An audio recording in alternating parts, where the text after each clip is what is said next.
Hello everyone, welcome to Bruno's Geek Reviews. So this is the first episode of RPG Talk, where it'll basically be this random series of videos of me just talking about stuff related to RPGs. Mostly D&D, but you know, anything's open. Now, first of all, I want to show you guys something cool. I ordered this a while back. It's from the website of a cosplayer named Yaya Ham, and so yeah, this is pretty cool. This poster of Yaya Han as a dark elf. Thought this was a pretty cool look. And some of you might think that I ordered this because I'm a pervert. So anyway, moving on. Today I'm going to discuss spellcasters, and specifically in D&D, but well, I have to say could work for a lot of other systems and settings and all that. But I'm mostly thinking about the magic user, wizard, sorcerer, you know, those kinds of guys. I'm going to try to keep it general, because I know it depends on every edition, every version. There's retro clones that switch it around a little bit, they change how it works. But basically, the whole idea of how people say that spellcasters very often are broken. And there's different opinions. Now, I'm not gonna start talking about which one I tend to agree with more in this case for this episode. That's not the point.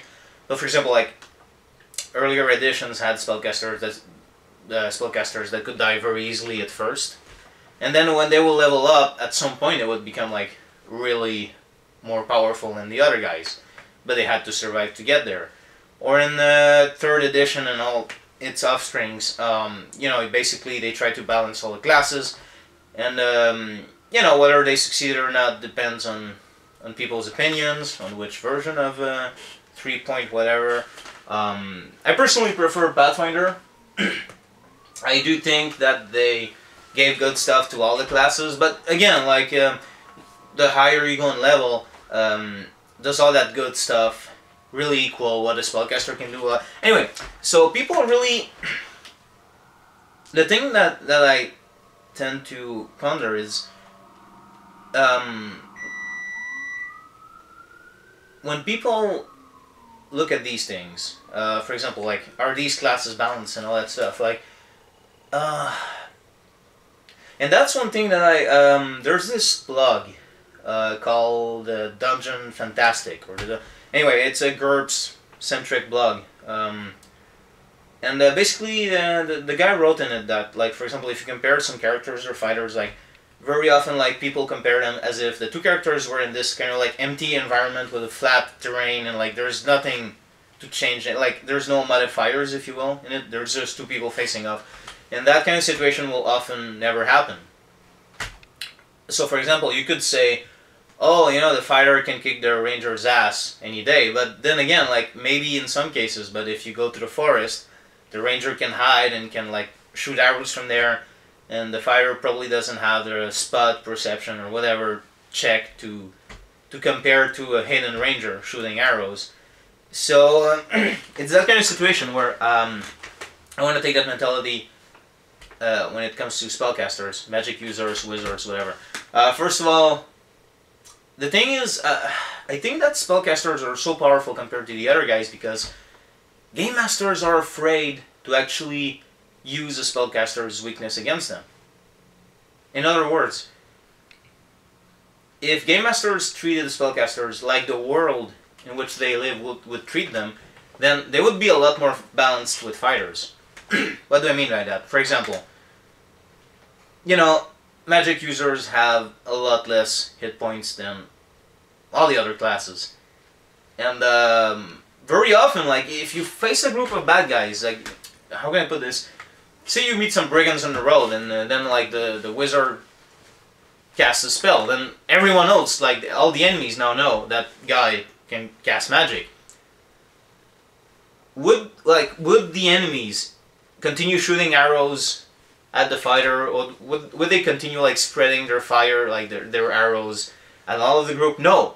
As soon as they see, holy crap, that guy can cast magic, then everyone would start, like, they would shoot arrows only at the wizard. Like, that would be, like, their he's gonna curse me if I don't kill him right now. That would be a natural reaction for a bad guy. So if you start thinking like a game master might be like, well, yeah, like if I start doing that, like magic users don't have a lot of hit points. How are they gonna survive? And my point is, well, that's what balances them with the other classes, is they have less hit points. That's the whole point of giving them less hit points. If you don't hit them because they don't have a lot of hit points and you're afraid of like killing them, then you're removing one of the aspects that balances a magic user, a wizard, or whatever. Like, you're removing that thing that makes it so the fighter is still relevant, so the rogue is still relevant, you know? Because it's kind of one of those things where, you know, if... that, how can I put this? It's... They gave magic users a weakness, which is hit points. But if that's a balancing factor, but if people won't use it, then the balance is gone right out the window right away. Now, another factor is like the spellcasters who need spell books to cast their magic. I mean, come on. How often have I heard stories of like characters get captured and like the spell book of the wizard is like kept on like the desk of the a desk like not far from the cell where the wizard is. Really? No, come on. The spellbook would be like destroyed right away by the enemies, or they would take it to sell it somewhere, or put it like in a really safe place. Like, I'm not saying you have to destroy the spellbook right away if the wizard gets captured by bad guys, but like make it hard to reach. Like, because if you think about it, like if you were to deal with a spellcaster that you can't kill right away for some reason, you have to interrogate him, whatever, you have to trap him. Would you really put the spellbook near that guy? Would you really do that? No, you wouldn't. You would like put it in a really safe place, or destroy it. I mean, I don't mean you necessarily have to go for the worst thing you could do to that character, but you know. Whereas the fighter, you know, as soon as he can punch someone or grapple or like grab an improvised weapon, like he'll grab a fucking bone on the ground or a stick, or he doesn't depend on anything but his own strength and what he can get his hands on, be it the enemy's throat or an improvised weapon or taking an enemy's weapon away from him, or, you know, that's the point. That's another balancing factor, is the wizard, the magic user, very often, like, most of, not all the classes, like the sorcerer in the 3.x can cast without a spellbook, but then again, he's, like, at least in the original, and 3.0 and 3.5, before Pathfinder, like, another factor was, yeah, but the sorcerer has less stuff than the wizard too at the same time, so the spellbook was a balancing factor, again, that a lot of, DMs don't want to use. They don't want to use it against the wizards, but that's a factor. That's something that balances again. Like, the fighter doesn't depend on anything. The magic user may be very powerful, but he needs a spellbook very often. Not all of them, but well, the old school ones always depend on spellbooks. You know, again, let's say you capture a spellcaster. Once again, like if you were to capture, like, if you were to capture a spellcaster, like, wouldn't you break his fingers so he can't, like, cast this stuff? Gag him, break his fingers, or I don't know, maybe, like, wrap his hands in something so he can't cast, like, at the bare minimum. Like, the people who live in that world where magic exists and where people can cast spells, like, they would know how to deal with that. Like, they wouldn't be ignorant and naive. They wouldn't take chances. So, let's say maybe, like, they capture the fighter and the spellcaster and the rogue, and maybe they chain everyone except the spellcaster gets his fingers broken, just to make sure he can cast, or maybe, like, gagged, or they break his jaw or something. My point being, like, they don't want him to talk and do his thing with the fingers, and they would take away his pouch of components if the rule system you use depends on components to cast spells. They would just make sure the guy cannot do his thing. And yeah, what I mean is the same could be said of the fighter. Like, why don't they break his arms? And well, no, in a way, like, like, if you were to capture someone, you could, though. You could totally go, like, all Misery. You know, Stephen King's Misery. On the people you capture and, like, break their legs or cut their feet or something. But my point is, like, once a fighter is in manacles, like, of course most bad guys or captures or whatever will think, okay, that guy's dealt with. But you put a spellcaster in manacles, you're like, what could he still pull off? You know, maybe he still has a spell for this. Maybe he'll, like, curse us, or, like, disintegrate the chains when we're not looking. So of course they're gonna be like, give me your fingers here, you know, like, those are all balancing factors. Like, they're not balancing factors on a mathematical level necessarily, except for the hit points. But again, I mentioned why people are always afraid to use them for some reason. Like, they don't want to hit the spellcaster, you know. But story-wise, there's a lot of factors that balance as magic user compared to a fighter. There's a lot of reasons for a fighter and a spellcaster to be together.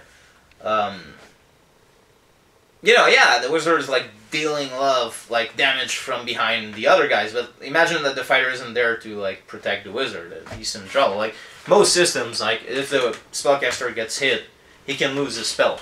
That's another factor. That's another reason why if people are shooting arrows or attacking the group and they see there's a spellcaster there, that's another reason for them to gang up on him and take him out right away and then deal with the other guys afterwards. Because if the spellcaster is receiving damage, he might lose his spells. And again, in a universe like in that universe, people unless you're dealing with a thing where people like general people don't know about magic that much, but most D&D versions, like you know, most adventurers will know what to expect. Not necessarily what spells to expect, but how someone casts spells. And they would know, well, if we attack him a lot, he's gonna lose that concentration. He's gonna like lose a spell. That's what you would go for. Like if these people lived in that universe, they would do that. So yeah, that was just my thought on like balancing magic users, like how to deal with magic users compared with the rest of the group.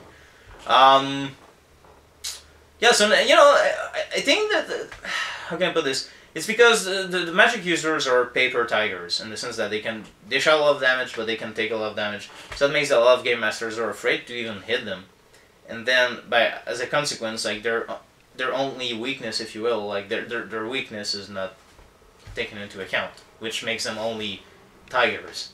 You lose the paper aspect of the paper tiger. Anyway, well, I hope this was interesting. I'm sure a lot of veterans are already aware of this, but you know, I think it bears repeating that very often, like balancing a role-playing game doesn't have to do with necessarily with the mathematical aspect of who can dish out that much damage per round, and a lot of times it has to depend on the story and the game master setting things up so everyone feels useful. Like the earlier example of the ranger versus the fighter, like of course the fighter might win against the ranger in a like straight up fight, but put him in a forest and that's another. But that depends a little bit on the game master and like where he puts the players, how the NPCs react, how the enemies, the allies. You know, in a living world, people will react according to what they know and what these people can do. Anyway, thanks for watching.